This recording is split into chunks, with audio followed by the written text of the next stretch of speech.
ever found yourself answering the question, "Hi, how are you?" with "good, but really busy"? So I have a thought-provoking question for you. What is your busyness really about? Have you ever stopped to think about why you are always so busy? There are a lot of people who equate busyness with self-worth, right? It's a badge of honor. You feel like you're always doing something important. You've got something going on all the time. I remember when I was, working a full-time job and building my entrepreneurial business while I was still working. And that was always my energy. I'm good, but I'm really busy. I am so busy, I can't go out to lunch with you. I am so busy, I can't stop working. I'm doing something, I'm important. So being busy doesn't always equate to being effective.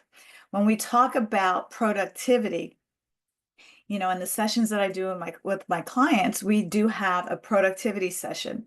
And I always switch out the word productivity with being effective because a lot of people are busy doing nothing. Like, what are you doing? Are you making progress on your priorities, on the things that are important to you, on the needle moving activities that will get you closer to your goal, your task, your vision, your future? There are people out there who are always busy, but not necessarily achieving their goals. It's almost like you're spinning your wheels, you're stuck in the mud, you're doing the same things, and it looks really busy, and you're creating a lot of heat and friction, but you're not going anywhere. So I want to talk to you about um, some of the things that being busy might actually be protecting you from. And, I thought about this a little bit, and one of the things could be fear of failure. If you're never at completion, then you don't have the product to be judged, right?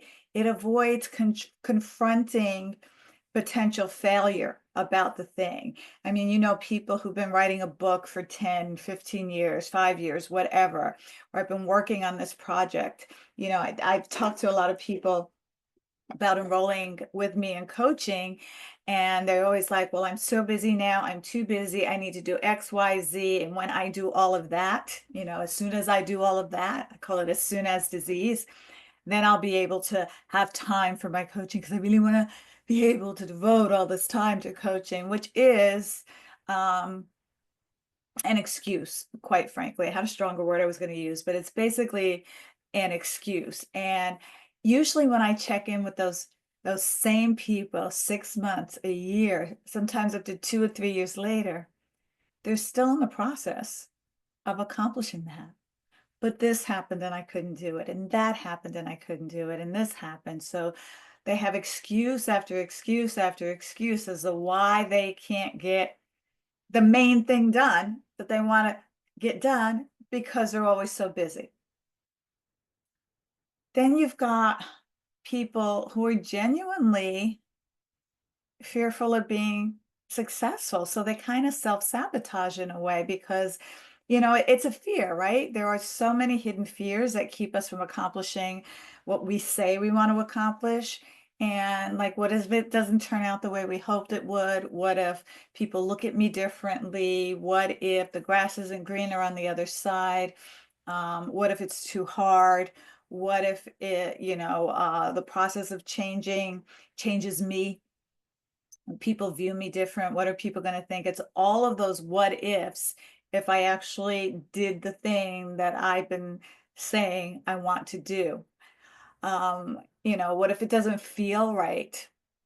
When people are busy, a lot of times they have kind of it's a protection mechanism, if you will, from facing some emotions, from intimacy. I was just waiting for someone to show up for a meeting that they had put on my schedule and even confirmed, I'll see you on Friday kind of thing. And I'm sitting here on Zoom and they didn't show up. Now, I don't know this person well enough. I'm assuming something happened, something got in the way, and it either slipped their mind or they had an emergency. But y'all know those people who are habitually late, right? No matter what time something is, they're either 5, 10, 15, 20, even up to 30 minutes late because they're busy, right? They're busy, so they're late. They had things to do. They got behind. They had to do X, Y, and Z.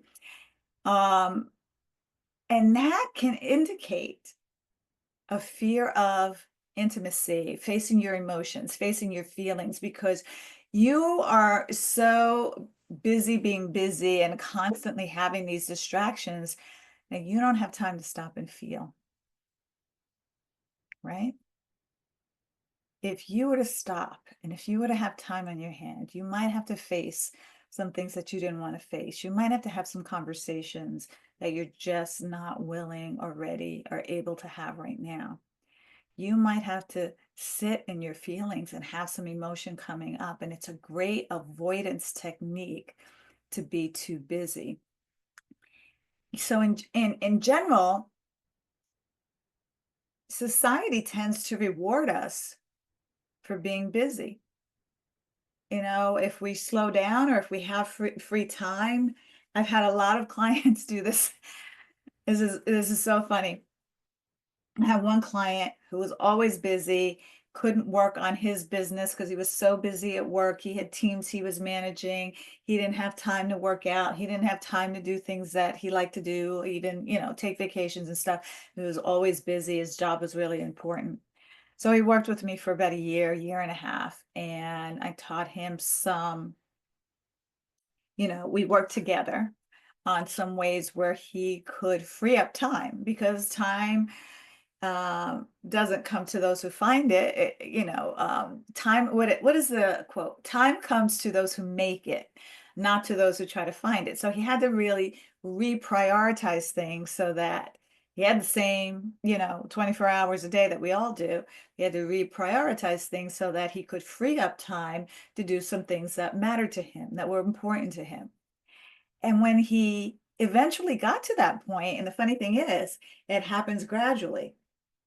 You may free up 30 minutes, then an hour, then an hour and a half. Then suddenly you find yourself with 2 hours a day where you can focus on other things like maybe working out, maybe walking, meditating, spending time with family, working on your own personal projects that you didn't have time to work on because you were so busy with your job or whatever. And so I remember when he got this extra time in his day and he was judging himself. And I remember the same thing happened to me. It's like there's nothing left on my to-do list. I did all of my tasks and I still have 2 or 3 hours left in the day. What am I missing? What did I forget? What am I not doing that I should be doing? And then you start to feel a little bit guilty, right? Like I'm slowing down, I'm not being productive. I'm used to being busy and pretending that I'm being productive all the time. And you have this little guilt or this fear, like must be something important that I'm missing, right? So that there's that piece of it too. And then, we have to really get used to the fact that we're being more efficient, right? We're being more effective with this our time. We can do some of the things that we've been putting off because we always had the excuse of time, right? And then finally, one of the things that I wanted to talk about with busyness is I know I've had a few clients that come from cultures where perfectionism is expected, demanded of them from the time they're a young child and in their adult lives. Waiting for it to be just right or just perfect keeps them from actually moving forward. And so it keeps us overcommitted. I need to learn one more thing. I need to have this many revisions, all of the things, all of the things. And that's another way that we keep our time occupied without actually moving forward. So, one of the things that I teach, it's kind of my CPR message, right? CPR method, I should say. And that's how to become more of a high performer, how to make your time more efficient, how to free up time in your day, how to create more energy in your life so that you're not feeling exhausted, overwhelmed, busy all the time, and how to be a good role model in your leadership for people who are watching you or depending upon you, whether it's at work with your teams or your employees or at home with your family, with your kids. And so we've got to get clear on why we are so busy. We have to get clear on what's important to us, what makes us happy. What are some of the things that we're doing that are actually bringing us joy and bringing us progress compared to things that we are doing that are maybe upsetting our nervous system or a waste of time or mindless scrolling or whatever that is, right? We want to just get clear on what the vision we have for our life is and then ask ourselves, are we living in alignment to that? Second, we want to prioritize, right? That's the P in the CPR. There's studies that show that when you don't have clear priorities, you're up to 30 times more likely to miss out on success. So how you spend your time, your money, and your energy is a direct reflection of your values and priorities. And when you make your decisions based on what's important to you, that's when you can start to let go of things and give up things that are taking up time and making you busy, but are not supporting the things you want to focus on, your priorities, what are important to you.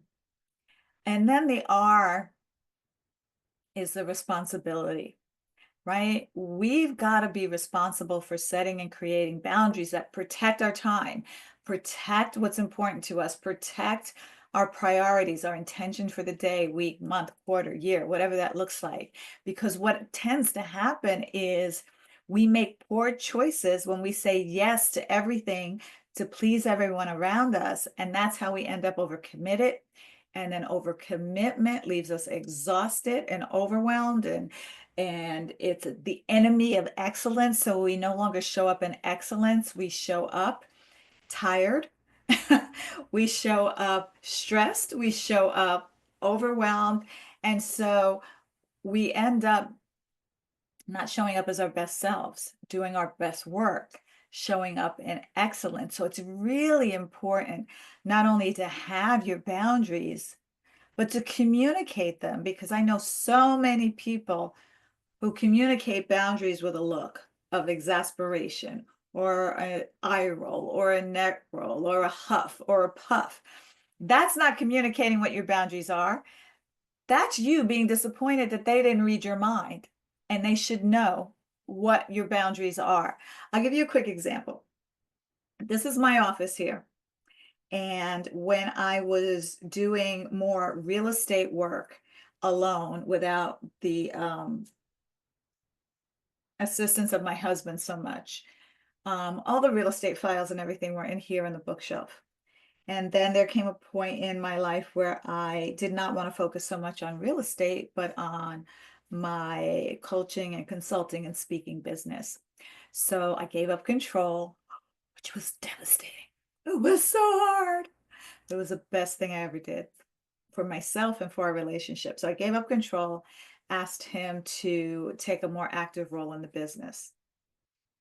But at the same time, all of the paperwork and filings and everything was still in this office. So I would be on, let's say, a video like this, or in an interview, on a podcast, or in a private session with a client with the door closed.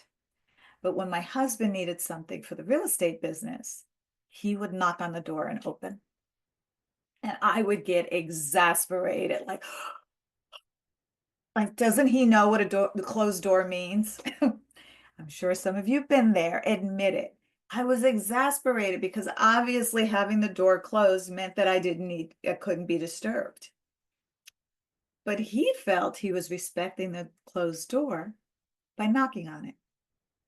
He knocked first, and I would always give him this frustrated look, right? And then I thought to myself, does he know what the closed door means? And so I had to have a conversation and say, look, hon, usually I will close the door if I am in a private session with a client, or I'm recording a podcast or a webinar, I'm on Zoom or whatever platform I was using. So the closed door means please don't come in, kind of recording in progress, if you will, which I don't have the red light and the sign because I'm in my home, right? And he was like, okay, cool. And I said, this is what we could do to create a win-win. When I'm not in a private session or recording, what I'll do is I'll leave the door open, or I'll leave it ajar so that you know it's safe to come in. And so we created a boundary. Closed door, don't knock, don't come in, don't text me, leave me alone. Door ajar or door fully open, free range, I'm available, come on in.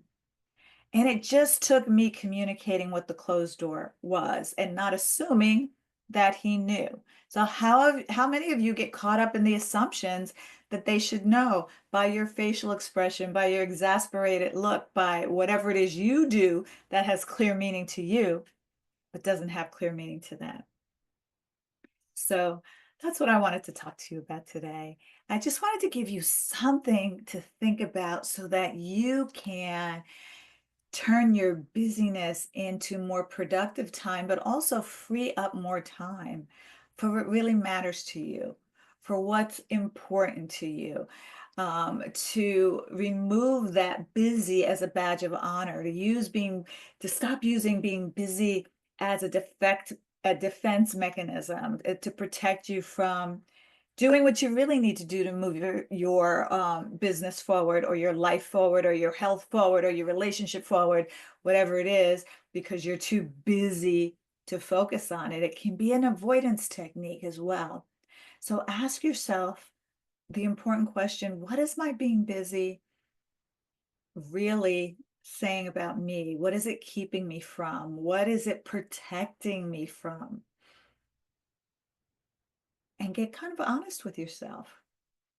So comment below if you can relate to anything that I'm saying, and maybe a committed action to be more intentional with your time and to open yourself up to being more aware of what some of the fears are that are keeping you too busy, right? Too busy to connect, to talk about relationships, like all of the things. It goes so much deeper than just, I have so much to do, and if I only had more time.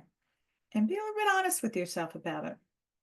And if you know somebody in your life who's too busy, I want you to like this, send it to them, tag them in this, subscribe to my channel, because I'm always going to be giving you some insights that hopefully will improve, enhance, and enrich the quality of your personal and professional life, and help you be a better leader and a better role model for the people who are dependent on you. So that's it. Bye for now. Have a wonderful day, and I'll talk to you next time.